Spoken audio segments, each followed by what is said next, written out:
Oke Rinda, buka dulu kancing ini daripada jadi masalah hari ini kan. Baru gue mengingatkan. Kulihat nggak ada sejarah presiden sama sejarah ketua umum partai kalau duduk kancing dipakai ya, gitu kalau kata senior kita. Tapi Belum. ada yang udah Tahan dulu, bocoran senior. suara-suara nih ya. kan? Tapi ada sejarahnya kalau tadi nih abis ada yang pidato kenegaraan terus minta maaf. Mungkin saya persilakan Bapak Presiden Bayangan mau minta maaf juga.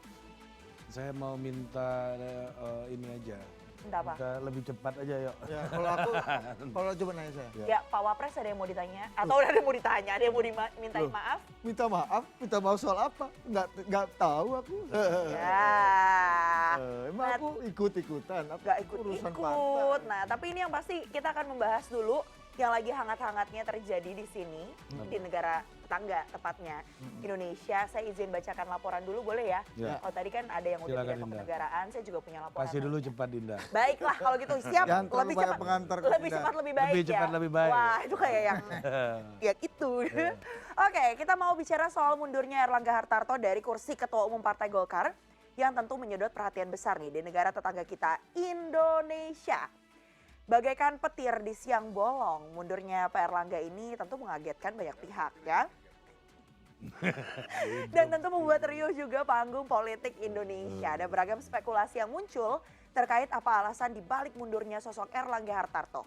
Salah satunya bahkan ada yang menyatakan ini kayaknya ngarah-ngarah ke istana. Lebih tepatnya karena diduga ada cawe-cawe dari Presiden Jokowi dan juga restu dari Presiden terpilih Prabowo Subianto. Nah, salah satu yang berani menyatakan ini, prediksi ini tentunya bukan saya, karena ada hal ini yang disampaikan oleh pengamat politik dari Indobarometer, M. Kodari alias Mr. Q. Sebesar-besar pohon, Kalau udah bawa kalau melawan tukang kayu atau rumbang juga. Pohon beringin, pohon jati, bisa gede banget tuh. Alot, tapi kalau udah ketemu tukang kayu, jadi perabot lu.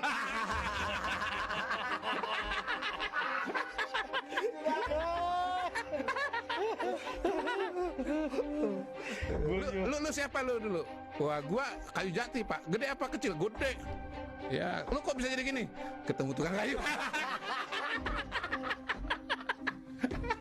Di mana gedenya? Lu gak kelihatan. Ya tadi, Pak, ketemu tukang kayu. Dia punya perkakas. Kalaupun pohonnya udah tumbang, Ya, jadi tukang perabot. kayunya jadi perabot. Kalau presiden selanjutnya nggak izin gimana? Iya. Iya gitu. Artinya presiden selanjutnya berarti Ya sudah keluar lah. Hah? Sudah keluar. Ini post factum. Ini ada izin nggak? Ada izin nggak? Itu nggak bisa disimpulkan di depan, simpulkan belakang. Begitu kejadian, oh izin udah keluar. mau izin mau enggak nggak penting ya. Izin udah keluar. Izin udah keluar itu. Yang ngasih izin 08 apa 08 setengah? Hah? Yang ngasih izin 08 apa 08 setengah? 08 dan dilaksanakan 08 setengah.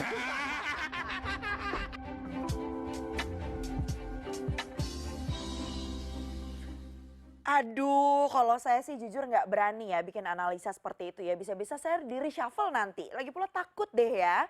Tapi yang pasti Presiden Jokowi ini sudah membantah jika dirinya ada cawe-cawe di balik mundurnya Erlangga Hartarto dari Ketua Umum Partai Golkar. Urusan Pak Erlangga itu urusan internal partai. Di partai itu ada proses, ada mekanisme. Silahkan ditanyakan kepada Golkar, kepada Pak Erlangga. Ini di sini juga ada Golkar, Pak Tito, tanyakan.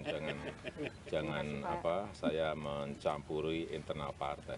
Artinya penilaian orang ketika mengaitkan Bapak misalnya mendesak Pak Erlangga Ada cawe-cawe untuk keluar, Bapak dalam ada cawe-cawe, urusan itu internal Golkar, Bapak bantah ya, tanggapan Pak ya? Bapak seperti apa? Tidak ada. Duh kebayang tuh ya kayaknya Pak Menpora saat itu juga dia kayaknya mau phone a friend aja kali ya. Bingung mau jawab apa. Tapi yang pasti menyinggung dinamika politik yang terjadi di Partai Golkar. Ketua Umum PDI Perjuangan Megawati Soekarno Putri ini juga sempat nyebut loh. Jika ada pihak yang tampaknya berencana mengambil alih partainya. Aduh gawat banget nih ya. Ini keterangan dari Bu Mega saat itu. Ini barang antik, tahu nggak? Lo ya bener lah. Alah, umur 77, kalau menurut dari peraturan udah pensiun tahu. Ini kamu bla-bla-bla, ibu minta untuk jadi ketua umum lagi. Kalau orang kan seneng banget ya. Aku bilang sama Hasto, gua pikirin dulu ya Tok. Gua rasanya kepingin juga deh kumpul sama keluarga. Ini disuruh jadi ketum lagi gitu. Udah gitu sekarang ada orang mau ngambil pula PDI Perjuangan. Hai gawat. Gile. Nah, wartawan tulis gile. Dia nggak ngerti harga kehormatan. Iya. Aku dengar gitu. Tadinya gua mau pensiun. Saya udah punya cicit kan. Aduh cicitku lucu banget. Aduh jadi apa ya darling saya. Hai, tahu-tahu disuruh jadi ketua umum tapi nggak nurut semua. Ngapain dia gua nggak nurut. Gitu dengar. Ini akan diambil nih kayaknya PDI Perjuangan. Saya mau jadi ketua umum lagi. Aih gawat, yang pasti bau-bau kudeta partai politik ini juga tercium nih di Partai Kebangkitan Bangsa. Bahkan Ketum PKB Muhaimin Iskandar juga berencana membubarkan muktamar di Surabaya, Jawa Timur karena dianggap ilegal. Muktamar hanya ada satu di Bali. Kalau ada orang mengatasnamakan muktamar PKB liar, saya minta Kapolri tegas untuk membubarkan demi berlangsungnya undang-undang partai politik. Ilegal. Karena kami sebagai partai politik yang sah, dilindungi undang-undang, berdasarkan undang-undang partai politik, saya wakil ketua DPR RI sah, Pak Jazil wakil ketua MPR RI sah, kemudian partai ini sah secara hukum. Kalau ada yang mengatasnamakan PKB, jangan salahkan kalau kami bubarkan.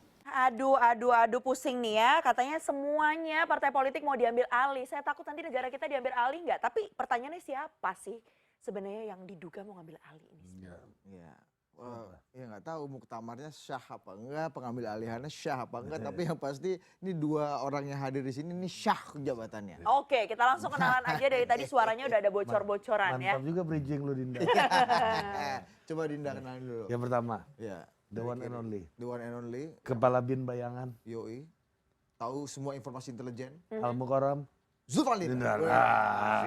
Pak Kepala Bin, saya izin mau tanya, ini baju warna kuning bukan kode-kode nanti akan nggak ya? Beda ya?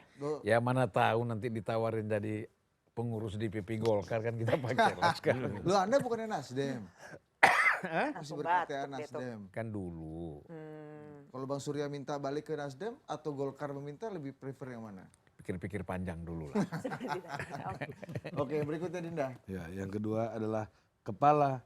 Ketua KPU. Ketua KPU, bayangan. Kepala kalau di sini. Oh, kalau di sini Oh, kepala. iya, terserah Pak Kepala. Presiden. Ketua. Nggak ada. Terserah Pak Presiden. Kepala itu boleh tekan sendiri. Oh, kalau ketua? Harus sama sekretaris. Iya. Ya, jadi beda tuh kan. Ya, termasuk di sini Iya. boleh bicara politik. Boleh. Iya. Ya, salah aja banyak alasan. Kepala tuh bisa tekan sendiri persis kayak seperti kepala kita pusing, rasain sendiri ya. Kepala ketua KPU Bayangan. Rera Kuti. Mantap. Dan hari ini kita ada di forum Munas Alumni HMI ya, Iya. yang jilid 2 antara Bang Zulfan dan Bang Rey. Ini ada LK berapa? Belum. Oke, kita Kita langsung aja ke Bang Rey dulu kali ya. Bang Rey, Ya, ya. KPU dulu nih. Bang Kita Rey dulu lah. Golkar ini kita ambil dari Mr. Q punya itulah tadi. Statement. Lah tadi bahwa ya ini kesan-kesannya ini pohon beringin kalahnya sama tukang kayu. Itu kan menggambarkan banyak hal ya. Ya biasanya kalau orang ngomong pohon beringin, pohon rambutan. Ah. Pantun. Cakep. Jadi pantun. Oh iya. Bisa juga jadi Iya, pantun. pohon beringin, pohon rambutan. Kali ini pohon beringin jadi perabotan. Iya. Menurut Mr. Q. Kali Iya. ini bisa juga kali ini pohon beringin jadi tumbang. Gimana? Bang Rey, seberapa setuju atau gimana melihat fenomena ini? Apakah ini Kan ada kalau Mr. Q yang kaitannya? dekat dengan Pak Jokowi itu berbicara seperti itu, kita mau ngomong apa lagi? Berarti maksudnya dia itu Pak Jokowi itu ya. Nggak tahu saya. Kan Pak tukang- Jokowi kan tukang mebel. Itu makanya. Kan tukang gergaji, tukang mebel, asosiasinya kemana lagi? Iya. Kirain pantun dari tukang gergaji, tukang mebel. Tadi dari awal. Itu satu tuh ya. Iya, tukang gergaji, tukang mebel. Saya Siapa juga juga yang nggak begini. sebel? Saya juga memikirkannya begini kan. Ini kan ibaratnya sekali pukul langsung jatuh nih. Ya Ini kan? Tyson ini. Itu dia. Persiapan 5 ronde ternyata 20 detik, Detik kan? sekian Ya. gitu. Sekali pukul langsung KO gitu. Nah pertanyaannya tentu siapa yang punya pukulan dengan alat pukul yang sedemikian dahsyat sehingga sekali pukul aja roboh. Ya itu Tyson itu. Nah itu dia. Di Republik ini siapa? Di Republik di sono itu siapa kira-kira yang punya kayak begitu tuh? Sebab kalau lawan tandingnya apa namanya Pak Bang siapa AHY ini setara dengan dia kan udah 2 kali sebelumnya nggak goyah-goyah tuh. Sebelum Pilpres itu kan udah 2 kali dicoba kan. Ya, lewat aja begitu. Pertama seingat saya dihubung-hubungkan dengan kasus keluarga lewat. Gitu. Kedua soal tidak jadinya beliau jadi calon presiden, wakil presiden. Dan minta dia akan munaslup juga, lewat juga gitu. Ada soal survei juga waktu itu. Iya gitu dia. Akhirnya lewat juga gitu. Jadi ya artinya kalau lawan tandingnya masih sama dengan dia masih kuat tuh berdiri gitu. Nah ini lawan tanding yang tidak sebanding lagi dengan dirinya. Sekali pukul dengan alat pukul yang mungkin sangat kuat langsung roboh. Tapi kenapa ada petir di siang bolong ini seperti bahasanya Kaset Pres Dinda Ya, Mevri karena dari kan- Lampung ini? Karena kan kita tidak mendengar apa-apa sebelumnya gitu ya. Artinya ini petir dia siang bolong yang memang tiba-tiba terjadi atau kitanya yang nggak aware sama gejala-gejala cuaca atau awan-awan yang mulai mendung Ya, gitu. kira-kira pengamatan Bang Rey, pemain politik kaget nggak dengan situasi kalau rakyat kan kita ini kaget. Kalau kita lihat banyak ekspresi yang muncul dari para politisi sih menunjukkan bahwa mereka juga agak kaget. Agak kaget apa enggak kaget? Agak kaget. Agak kaget. Dan saya kira bukan hanya di lingkungan orang-orang luar, bahkan di dalam sendiri juga kekagetan itu muncul. Dari kita dengar beberapa orang yang sempatlah kita ngobrol gitu, mereka kaget. Meskipun bagi mereka nggak sesuatu yang luar biasa gitu. Karena kan sebelumnya udah ada kan, bibitnya ada sih sebenarnya gitu. Nah setelah Pilpres juga upaya itu katanya secara selentingan juga ada. Tapi tiba-tiba mundurnya itu yang membuat semua orang juga kaget secepat itu gitu. Apakah ini tiba-tiba Pak Kepala Bin? Mungkin kita jelaskan setelah pesan berikutnya. Udah mulai nular wapres nih. Break dulu Dinda. Tetaplah bersama kami. Kasih break Dinda. Yalah.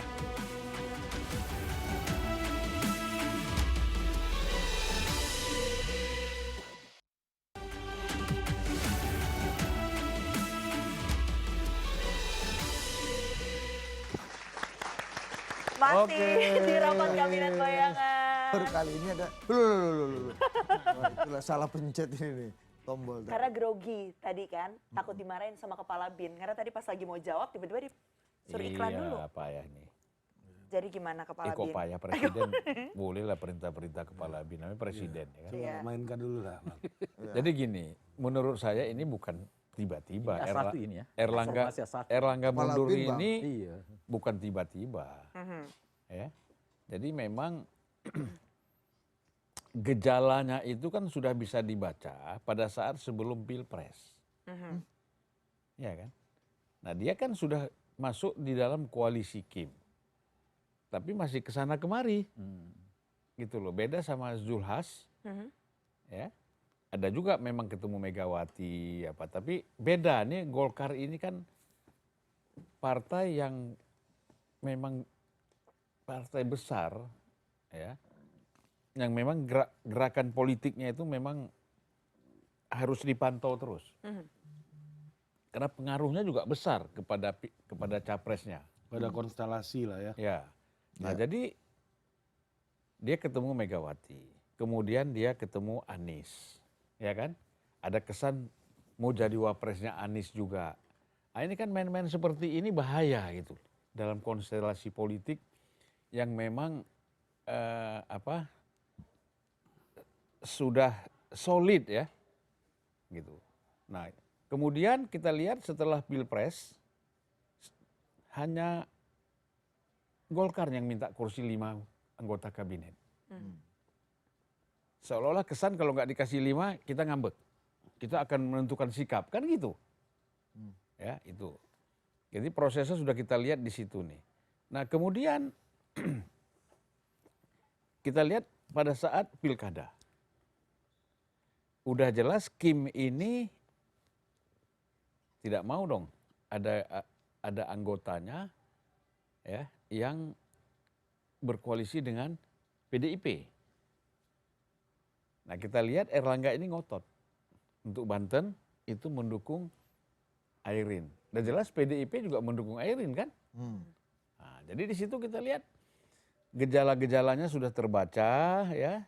Kemudian terlalu lambat. Kim yang lain sudah minta Ridwan Kamil masuk Jakarta, tapi Erlangganya memperlambat. Ya kan, last minute baru dia setuju gitu loh. Nah ini seperti ini, main-main seperti ini nggak boleh di dalam koalisi. Ya, ini kan dianggap ini orang bisa mengacaukan. Ya kan orang membangun soliditas. Nah ini yang yang saya lihat begitu. Lalu muncullah pernyataan Pak Luhut. Ada upaya bikin Munas Golkar. Luhut membela Erlangga orang bagus, sukses, segala macam. Ya kan pujian-pujian kepada Erlangga dari Pak Luhut. Jangan ada intervensi dari Jangan luar. ada intervensi dan kader-kader Golkar di seluruh Indonesia saya minta jangan ada ya. Jangan ada. Kata logat Bataknya kan begitu. Iya. Jangan Itu lebih ada ke yang terpengaruh. Itu lebih ke Hotman Paris bang. Ya. Bukan Pak Luhut Panjaitan. Iya kan. Kita kan jadi orang Batak kan. Nah jadi kalau kita lihat di situ Pak Luhut juga sudah mau melawan nih. Jangan sampai ada gitu. Munas luar biasa. Sehingga dia minta seluruh kader. Tapi kan tiba-tiba kita mendengar prosesnya tidak tiba-tiba. Tapi mundurnya tiba-tiba. Kok nggak ada angin, nggak ada hujan tadi kan. Tiba-tiba ada petir. Nah, petir itu banyak malam, banyak siang. Tergantung. Kalau di Cibinong malam. Cibinong. Ya, sama Kerawang malam petir ya. Yang siang? Hah? Yang siang di mana? Jakarta. Oh siang Jakarta. Ya. PP Golkar. Siap. Ya. Nah jadi kalau kita lihat di situ prosesnya ini sudah lama berjalan, tetapi menyatakan mundurnya itu yang tiba-tiba kan gitu, yang orang kagetnya di situ. Nah jadi menurut saya bahwa Erlangga ini memang sudah lama mau dilengsarkan, gitu. Karena ya bicara tukang kayu tadi kan, yang Golkar ini sejarah kan memang sejak zaman Orde Baru tuh milik presiden, partainya presiden, Soeharto, ya kan. Kemudian bahkan pada masa Habibie Golkar itu cenderung ditentukan oleh Habibie, ya kan. Makanya Adi Sasono orang-orangnya Habibie bisa masuk di PP Golkar kan, walaupun sebentar kan gitu. Setelah Habibie nggak presiden lagi pada keluar semua juga kan, gitu. Nah jadi mungkin pada masa Gus Dur dan Megawati saja Golkar itu agak bebas. Gus Dur tidak intervensi, Megawati juga tidak intervensi ke Golkar, tapi masuk lagi ke SBY, ya kan? Terganggu lagi nih konstelasi. Mulai Munas Bali waktu terpilihnya si Yusuf Kala. Kaucu. Ya kan, lawan Akbar Tanjung. Padahal habis menang pemilu Bang Akbar waktu itu ya Bang ya. Habis menang pemilu, nomor 1 lagi. Kaucu masuk. Karena kan begini, Kak Ucu bilang kalau saya wakil presiden, saya juga ketua umum Golkar, posisi kita kuat, membackup pemerintah kan gitu. Nah, kalau sekarang nih kasusnya, kondisinya saat ini, tadi kan udah disampaikan, berbagai cara juga 2 kali nggak tumbang ya kan Erlangga Hartarto, apalagi kesuksesan. Bukan Erlangga, SBY maksudnya, Demokrat. Erlangga, waktu udah mau digoyang Munas berkali-kali 2 kali tapi nggak sebelum bisa. Pilpres kan udah ada isu soal Munas. Oh Jadi iya. abang pernah mau goyang Demokrat juga. Di Pilpres juga ini kan bisa dikatakan sukses ya. Tapi kalau sukses kenapa terus mundur? Ya inilah yang kita katakan. Sebenarnya kan dulu tuh goyang itu pura-pura. Mau lihat ngetes case saja. Dia pikir ini main-main. Makanya dia jalan terus. Bersama PDIP. Ya kan dia jalan terus. Dia pikir ini main-main. Dia pikir dia kuat. Nah, dia lupa Golkar ini gak ada urusannya dengan kader. Tidak ada urusannya dengan struktur. Urusannya Golkar ini dengan kekuasaan. Itu aja. Ya gak ada.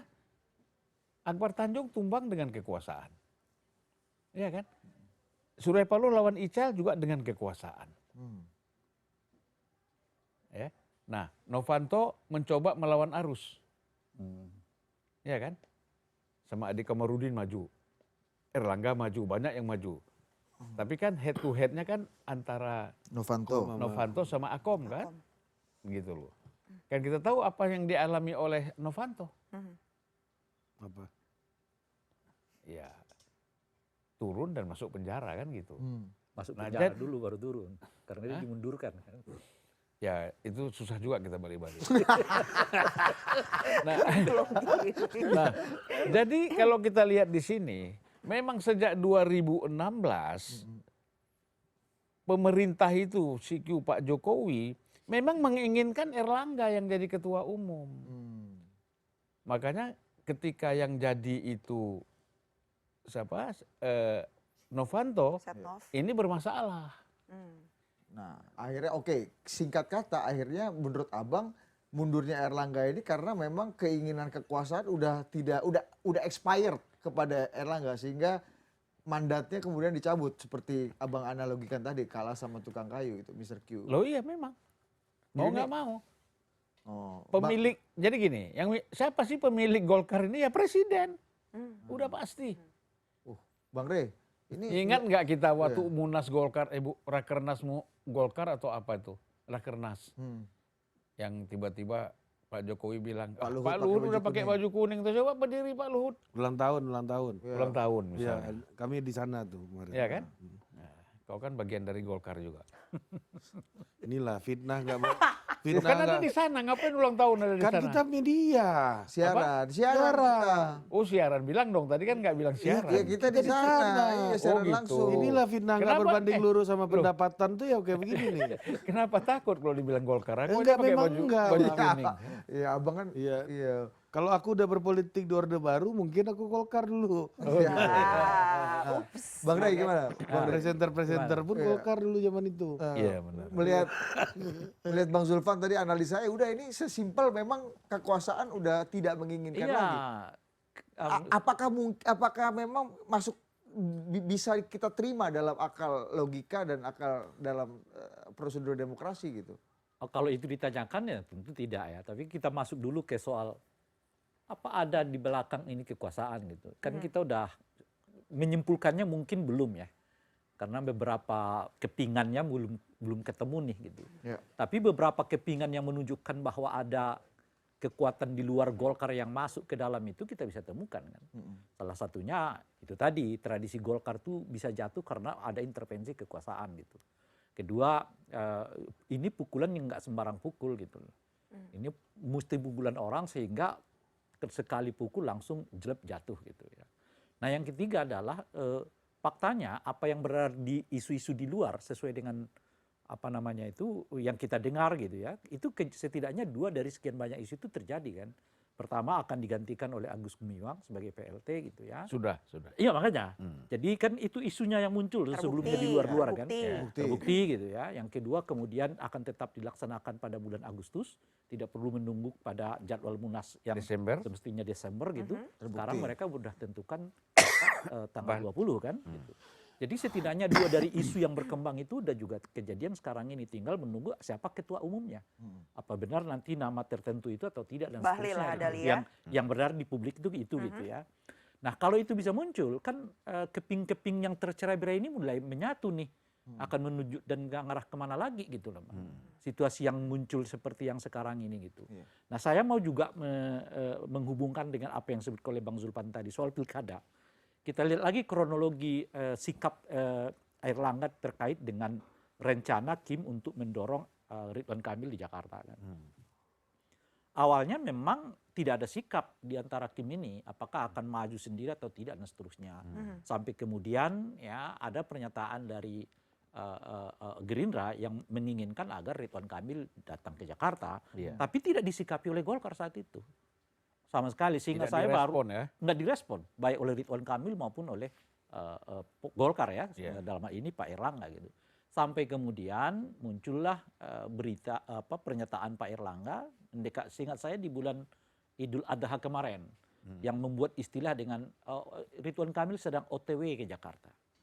Gitu kan. Nah, tapi Ridwan Kamilnya sendiri nggak pernah sesungguhnya datang ke Jakarta kan, seperti kita ketahui kan. Malah lebih sibuk di Jawa Barat. Pada saat yang bersamaan elektabilitasnya meningkat dan seterusnya itu gitu ya. Sehingga muncul keraguan apa benar Ridwan Kamil akan masuk ke Jakarta atau tidak gitu. Sampai kemudian kita tahu pada akhirnya keluar pernyataan Pak Erlangga yang menyebut di Jakarta kami nggak menyebut Ridwan Kamil, tapi mendorong Yusuf Hamka sebagai calon kader kami gitu ya. Itu secara resmi ya. Iya, itu dinyatakan Kaisang secara resmi. gubernur, Yusuf Hamka wakil. Iya, gitu. Apalah modelnya, yang penting mau jadi gubernur atau wakil gubernur, kader Golkar itu adalah Yusuf Hamka. Bukan untuk Ridwan Jakarta. Kamil. Bukan Ridwan Kamil gitu ya. Untuk Saat di itu yang Jakarta. kita dengar. Karena nggak mungkin Ridwan Kamil, Yusuf Hamka sama-sama Golkar kan. Meskipun misalnya. Gerindra dan beberapa partai Kim lain udah menyebutkan Ridwan Kamil. Udah menyebut. Nah, oleh karena itu makin ribut ini, ya, makin ribut dan kelihatan kemudian muncullah beberapa hari, 1 minggu setelah pernyataan itu muncullah, oh iya Ridwan Kamil akhirnya datang ke Jakarta gitu ya. Tetapi muncul isu siapa wakilnya, karena pada saat yang bersamaan ya muncul spanduk Kaisang di mana-mana di seluruh Jakarta kan, banyak sekali gitu. Lalu terasosiasilah bahwa Ridwan Kamil ini kemungkinan akan dipasangkan dengan Kaisang karena tiba-tiba spanduk Kaisang itu muncul di banyak tempat di lokasi Jakarta. Tidak begitu lama, sekitar 2 hari dari RK menyebut dia akan datang ke Jakarta. Ini sudah langsung RK sendiri yang berbicara bahwa dia akan datang ke Jakarta. Pak Erlangga mengatakan calon wakil gubernurnya Erlangga itu inisialnya adalah S. Calon wakil gubernur RK. RK, sorry. RK itu adalah S. Sang berarti. Orang menyebutnya sang pisang lah, Oh iya, apalah iya macam-macam juga. gitu ya. Iya, iya. Tapi itu kan nggak kena. Karena tiba-tiba yang muncul asosiasinya kepada orang-orang di PKS. Ya. Susono. Apakah itu Sohibul Iman? Apakah itu Ahmad Sehu? Dan yang terakhir justru yang paling muat itu adalah Suswono gitu. Suswono gitu. Nah begitu dikonfirmasi nama Suswono ini, beberapa partai di Kim nggak menolaknya juga. Misalnya PAN juga mengatakan nggak ada masalah dengan nama Suswono gitu ya. Pun juga mungkin saya nggak tahu apakah Gerindra menyebutnya atau tidak seterusnya gitu. 2 hari setelah Erlangga menyebut nama S itu, inisial S itu, mundur dia. Oh yang menyebutkan S itu Erlangga ya? Erlangga, pertama kali itu Erlangga. Itu dia, udah ada wakilnya. Iya. Artinya kan semuanya udah comply Bang, udah ikut semua narasi kebersamaan. Lalu apa yang bikin kemudian harus mundur? Kenapa harus dianggap expired gitu? Apa relasinya? Dijawabnya lebih paten usai jeda. Aha, kita break dulu abangku. Tetaplah bersama.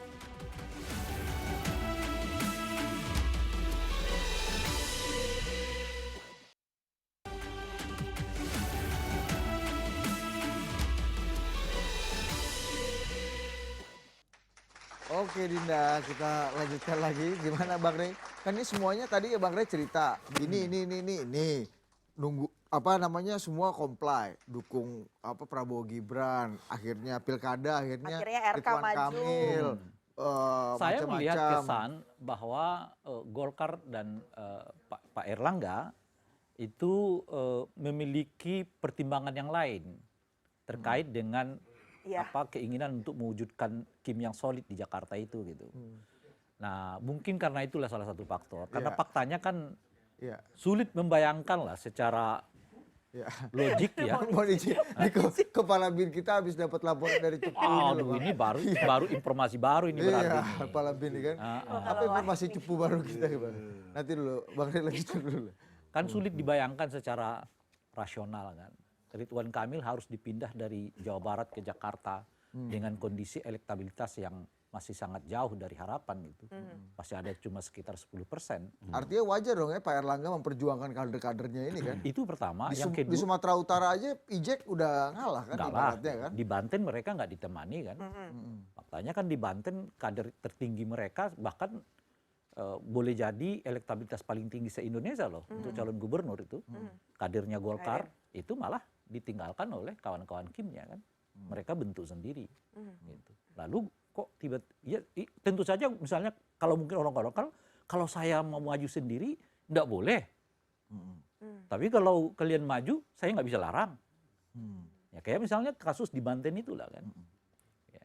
Di Medan kan Bobby itu kan atas nama Gerindra kan, Ya, karena ya. partainya Gerindra bukan Ya. Golkar sebetulnya, pendukung Golkar di situ. Nanti mungkin di Jawa Tengah akan begitu juga kan. Di Jawa Barat sudah jelas Ya. Gerindra akan maju. Jadi kemungkinan Jawa ini bendera Gerindranya jauh lebih kuat dibandingkan dengan Golkar. Ya tentu saja ada persoalan secara internal mungkin di lingkungan Golkar, kenapa kita bisa begitu. Kita Oh, jadi- pemenang partai politik loh. Jadi Kedua, menurut gitu. bayangan Anda ini sebenarnya penolakannya dari dalam sebenarnya, bukan Saya eksternal dari dugaan luar. saya ada juga keinginan untuk mengatakan ya nggak bisa begitu dong, kita kan pemenang partai politik, pemenang kedua di legislatif. Kok tiba-tiba di Jawa ini secara umum kita nggak kuasai, padahal kenaikan kita di Jawa cukup signifikan loh. Ya. Golkar itu satu-satunya partai politik yang setelah saya periksa yang mengalami kenaikan di hampir banyak sekali provinsi di Indonesia. Satu-satunya. Karena Gerindra mengalami penurunan, di Jakarta dia mengalami penurunan Ya, misalnya. ya, ya. Hanya Golkar yang konsisten naik di hampir semua tempat di Indonesia loh gitu. Loh kok tiba-tiba kemenangan ini seperti kelihatan nggak ada apa-apanya di pilkada gitu loh. Selalu menurut atas nama Kim. Apa mungkin kali kok kontraknya itu emang harus berdampingan terus gitu ya? Nggak Dari ada. pilpres sampai Ya itu pilkada sampai. Faktanya Banten pisah kok. Tapi faktanya juga jadinya mundur tuh, nggak ya? Nggak ada Apanya? kaitannya? Belum tentu, belum. Oh, oke. Bang, jadi ini kayak dizolimi nggak sih sebenarnya Erlangga ini menurut Anda? Iya, Secara kita nggak politik tahu. ya, secara politik ya. Ya, kita nggak tahu secara zolimnya atau tidak, karena kan mundurnya ini loh. Kalau sekiranya ada munaslup yang membuat dia turun, mungkin kita akan bisa lihat. Dia tidak dizalimi, tapi dalam bahasa Arab disebut mazlum. Yang artinya? Yang artinya ya orang dikasihani aja. Singkat padat dikasihani. Gimana Bang? Begini, karena kita kan Tapi menurut saya ya, yang sebetulnya menjadi apa sih alat pukulnya ini? Nah, alat pukul ke siapa? Ke Erlangga. Ke Erlangga. Sampai mundur gitu. Sampai tiba-tiba mundur. Udah Erlangga ini terlalu banyak kasus. Dari kasus pribadi sampai kasus hukum sampai kasus macam-macam. Oh, Iya kan? jadi tinggal dicomot satu atau dua kira-kira gitu Jadi ya. kan dia sadar sendiri. Ini gimana saya? Iya kan? Duduk udah nggak enak, udah nggak tenang. Iya kan?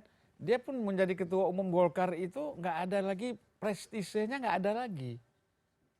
Iya kan? Karena Ya udah nggak dihargai. Mau nyalonkan Ridwan Kamil Jawa Barat harus ke sini. Kemudian Banten harus ikut. Ya untuk apa lagi saya jadi ketua umum? Nggak usah lah. iya. Lebih bagus saya mundur. Daripada panjang lagi persoalannya, Oh, dikaitkan kemana-mana. Nah, itu jadi ini dia mundur dengan sadar. Dia merasa bahwa nilainya sebagai ketua umum tuh bobotnya tuh udah nggak ada. Gitu. Justru yang lebih didengar mungkin yang lain-lain. Yaitu? Bisa Agus Gumiwang, bisa Bahlil, bisa iya kan? Bamsud, bisa yang lain. Jadi untuk apa saya jadi ketua umum? Nah, faktornya apa? Yang pegang gergaji juga nggak suka, ya kan? Kawan yang punya gergaji juga nggak suka, semua udah nggak suka.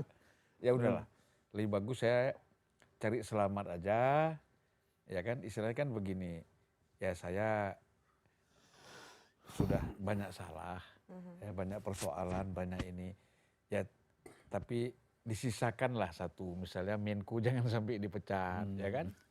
Gitu. Ya kan kita kalau bahasa terang kita kan harus begitu. Iya. Ya.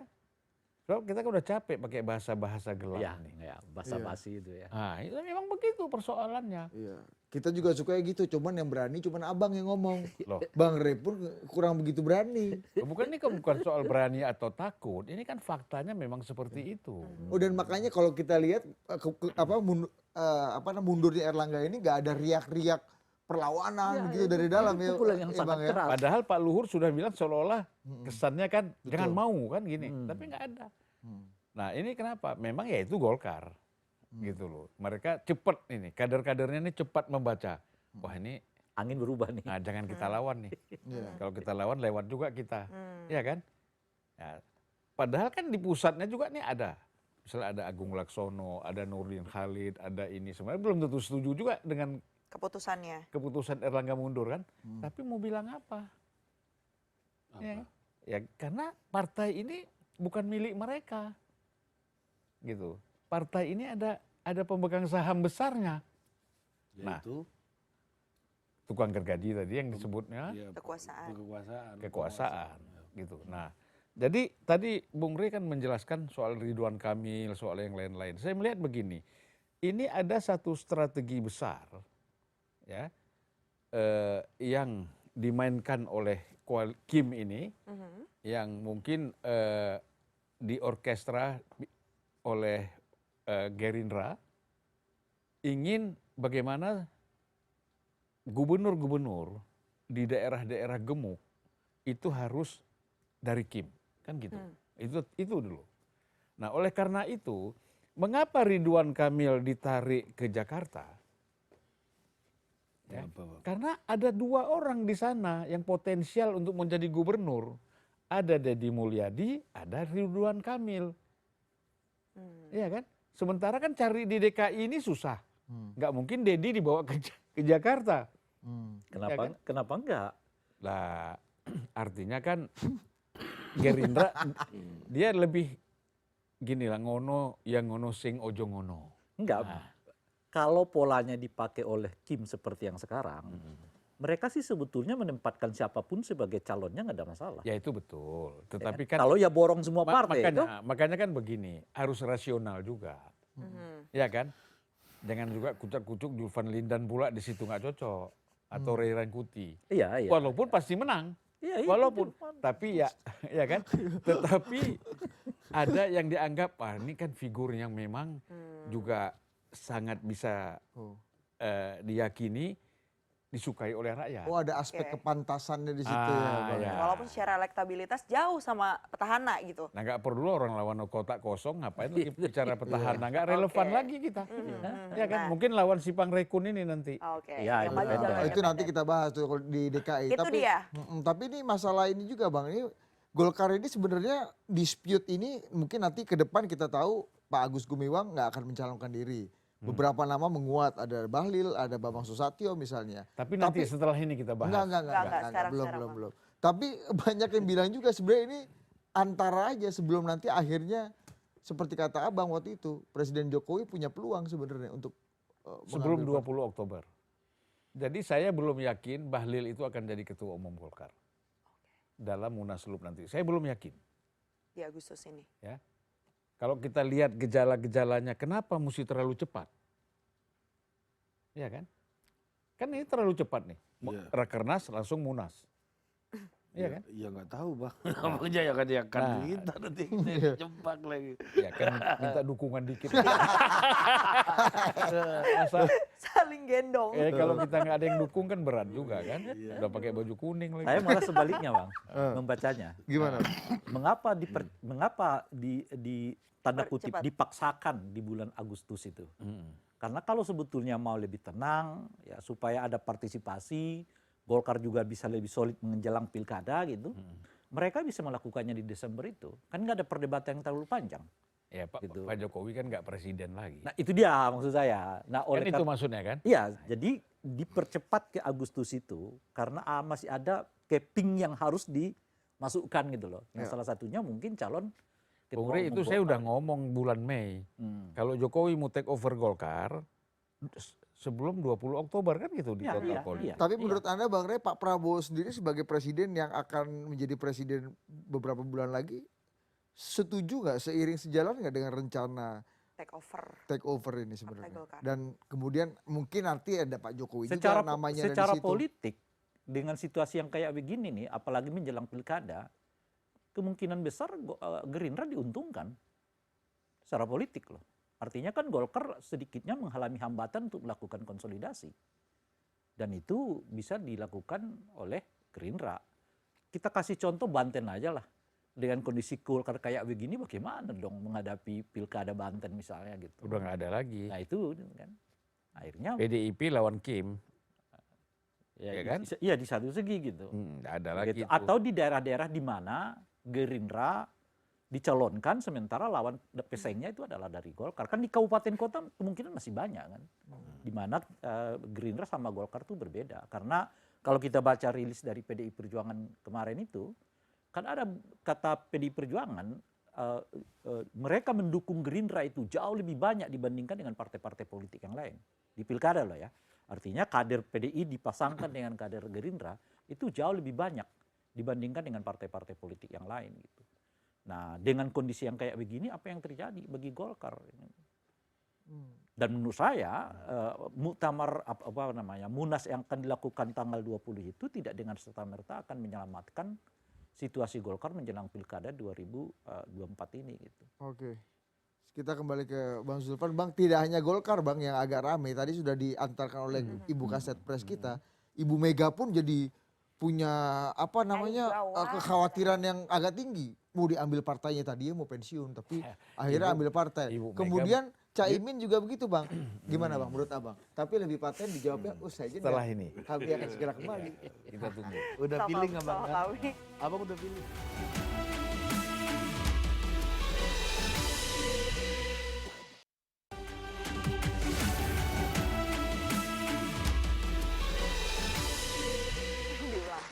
Oke, kita kembali lagi Dinda karena ini sudah makin dingin nih studio ya. Anda yang agak lagi lemes nih makin jadi lemes lagi. Makin malam, makin diskusi, makin melelahkan. Ya, ini menjelang detik-detik malam renungan. Wah, jelang hari kemerdekaan. Betul. Terus semakin merenung, termasuk Ibu Mega yang kemarin baru merenung. Tadinya Gimana dulu? bridging-nya? Kalau di IKN jamnya lebih cepat loh. Iya. Dibandingkan di barat. Iya. Benar-benar. Gimana Bang? Satu Tadi jam beda ya. Beda. Bu Mega. Kita bicara yang mana nih? Bu Mega. Mega dulu. Bu Mega baru merenung. Tadinya saya pengen istirahat, Pengen main sama Cicit. cicit. Iya. Ternyata mau diambil alih. Sebenarnya begini, Ibu Mega itu lagi cari alasan bagaimana saya tetap menjadi ketua umum. Ya kan? Emang nggak ada alasan lain? Lah, ya itulah cari alasan. Nah, kemudian ada isu, wah, ada orang mau ngambil ketua umum. Seolah-olah kalau dia bukan ketua umum, PDI bisa diambil. Padahal nggak mungkin. Justru kalau Bu Mega itu tidak ketua umum lagi, nggak ada yang mau ngambil PDIP. Gitu loh. Untuk apa? Justru itu kan karena sekarang kan yang jadi persoalan bukan PDIP-nya, tapi kan Bu Meganya yang jadi masalah. Apa? Hah? Masalahnya apa? Ya kan bagaimana dia, karena kan statement Bu Mega ini kan keras, terutama terhadap Jokowi kan gitu. Ya nggak apa-apa dong Bang, positioningnya kayak gitu memang. Lah itu kan perlu diredam juga, mengganggu juga kan. Buat siapa Iya. nih Bang? Ya buat pemerintah lah. Ya, buat pemerintah. Kan kita tahu serangan-serangan Ibu Mega betul. kepada Jokowi Ngerti, keras segala macam kan. Nah, oleh karena itu kalau udah nggak Bu Mega lagi justru nggak ada yang mau ambil nggak ada yang jadinya. mau ngambil. Ya betul. Bagus juga logika Bang. Iya kan? Iya betul. Untuk apa? Jadi udah aman. Bahkan bisa diajak bekerja sama lebih jauh kan gitu. Iya. Nah ini yang Ibu Mega nggak mau. Ini maksudnya salah info atau gimana Bu Mega nih? Bang? Hah? Salah info atau sebenarnya infonya valid gitu Bang? Ya ini kan persoalannya kan kalian sih masa bin bayangan ya begini jadinya. Abang kan minimal kalau bin ini menuju bin beneran udah ada kumis ini nih kan. Ya tapi nggak ada jenggot nih. Iya tambahan. Ya tinggal cukur Bang. Nah jadi kalau PKB, ya PKB ini kan sebenarnya hukum karma. Ya kan? Kenapa? Karena Hukum karma. Karena dulu take over PKB oleh Caimin sama juga. Iya kan? Dia membuat muktamar tandingan. Yang asli kan di Parung. Tempat yang becek-becek itu kan. Ya karena memang mereka masih mustadafin banget kan. Tahu kan mustadafin kan? Duafa. Oh. Nggak ada sumber dana kan gitu. Masa? Karena sumber dana sudah kesedot Ya, ke oke, sini. oke, Akhirnya oke. bikin di Ancol. Yang ini yang disupport oleh pemerintah. Iya kan? Nah sekarang hal itu berapa tahun? Mungkin ada 20 tahun ya. Terulang lagi terhadap Caimin, wajar aja. Nggak usah marah-marah dia. Dia harus sadar. Saya juga seperti itu kok dulu. Kalau dia sadar kan. Ya, jadi jangan menuduh orang yang macam-macam. Kita sendiri melakukan hal itu gitu loh. Jadi wajar aja. Kalau tiba-tiba ada munas tandingan, ya kan? muktamar tandingan, ya kan? Dulu ada kawan saya anggota DPR dari, maaf lah, bukan dari Muslim. Jadi dia bendahara kebetulan. Kita harus nyumbang ini untuk muntaber katanya. Kau ini muntaber apa? Muktamar. Oh iya, sorry. Lagi live bang, Iya. live bang. Ini selalu lah. Oh iya. Iya, jus politik. Iya. Nah, jadi kalau kita lihat dari sisi ini, ya kan, wajar kalau ada muktamar tandingan terhadap PKB, wajar, karena historisnya memang seperti itu. Ya. Bang Rey, ini kekhawatiran ini bisa menyebabkan muntaber nggak ini kita nih? Para pelaku politik ini nih, karena kekhawatirannya meningkat nih. Dan kayaknya ada irisan yang sama nggak? Mungkin aktor-aktor yang berkelana dan dibalik kekhawatiran ini. Yang menarik itu kan responnya ya. Respon terhadap apa yang oleh tokoh-tokoh ini dianggap sebagai keinginan untuk melakukan intervensi terhadap organisasi mereka. Apakah itu partai macam-macam gitu. Kalau di Golkar jelas seperti tidak ada perlawanan kan, langsung tumbang gitu. PDI ya melakukan perlawanan dengan pidato Ibu Mega. PKB seperti melakukan perlawanan dengan statementnya Caimin. Gitu. Kalau dilihat dua pola ini, sebetulnya ada satu kesimpulan yang bisa kita ambil. Apa itu? Kalau Anda melawan, Anda masih punya kesempatan untuk mempertahankan jabatannya gitu. Tapi kalau Anda nggak melawan, ya Anda akan ketekuk, jatuh, rubuh gitu. Nah itu mungkin yang membuat PDI masih bertahan sampai sekarang. Caimin masih bertahan sampai sekarang. Nanti kita nggak tahu. Nanti di Muktamar 2 ini akan seperti apa kejadiannya gitu. Tapi kalau keluar melakukan perlawanan, justru perlawanan itu bagian dari mempertahankan sendiri jabatan yang mereka emban. Dan mempertahankan tentu partai dari kemungkinan apa yang disebut intervensi dari luar itu. Nah persoalannya adalah soal kemampuan untuk menggalang kekuatan itu. Tentu saja secara internal maupun secara eksternal kan. Kalau di PDI dengan Ibu Mega saya kira nggak perlu didiskusikan lah bagaimana solidnya mereka gitu ya. Caimin mungkin dengan lingkaran PKB-nya juga nggak bisa nggak perlu didiskusikan lah soliditas mereka gitu. Tapi mungkin itu nggak tercipta di Golkar. Di Golkar nggak tercipta soliditas yang bisa dibangun oleh Airlangga. Kalau ada apa dengan saya kalian harus kita lawan bersama-sama loh gitu. Nah jadi ini kan yang kelihatan gitu. Jadi kasus yang lain misalnya soal Hasto yang sering dipanggil oleh KPK kan. Lalu Ibu berbicara keras sekali. Artinya soliditasnya terbangun gitu. Nah di Golkar nggak terbangun itu. Itu seperti jalan sendiri-sendiri. Airlangga bahkan kita nggak tahu. Ya kan dia sebetulnya punya kekuatan apa di Golkar itu kok bisa begitu cepat. Ya kan. Karena kalau kita kembali melihat proses di Golkar nggak bisa secepat itu. Ya, Bang Akbar ya jatuh nggak secepat itu gitu. Kemudian juga Bang Akbar lewat muktamar. Lewat muktamar malah. Munas. Dulu misalnya antara ada dualisme kepengurusan di Golkar juga terjadi kan, karena sama-sama punya kemampuan melakukan penggalangan gitu. Sehingga kemudian diambil alih oleh Airlangga sampai sekarang gitu. Nah, kemampuan melakukan penggalangan ini menurut saya yang relatif nggak ada pada Airlangga gitu. Boleh jadi misalnya sikapnya tanda kutip kalau betul apa yang kita asumsikan tadi bahwa ia sebetulnya sedang melakukan perlawanan terhadap intervensi ini gitu ya, itu tidak terkomunikasikan mungkin ke bawah atau ke teman-temannya yang lain dan sebagainya gitu. Nah akhirnya begitu dipukul dan pukulannya juga kuat ya rubuh. Ya, jadi Airlangga seperti tidak lagi melihat kesempatan untuk melakukan perlawanan lagi gitu kan. Nah Ibu Mega setelah melakukan konsolidasi di dalam, Caimin juga begitu kan.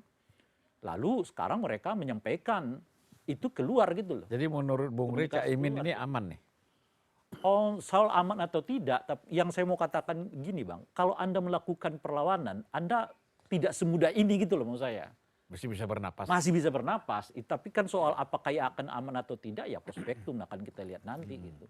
Apalagi kan kalau muktamarnya di ujung Agustus, itu yang saya sulit membayangkan Airlangga ini, kan semua orang mestinya kan ke dia nih. Karena sangat tergantung tanda tangan dia untuk pilkada kan. Itu asumsinya tuh. Yang kedua, Ya Airlangga baru saja membawa Golkar menang di dalam pelaksanaan pemilu dan memenangkan Prabowo dan Gibran sebagai pemenang pemilu. Tapi kok itu nggak bisa jadi modalnya untuk menahan serangan ini gitu. Jangan bukan karena dianggap persepsinya bukan karena Erlangga itu semua Memang tercapai. kalau tentu saja dari kelompok yang mungkin menginginkan Erlangga itu segera lengser itu ya mengkampanyekan itu. Ini kan kerja tim.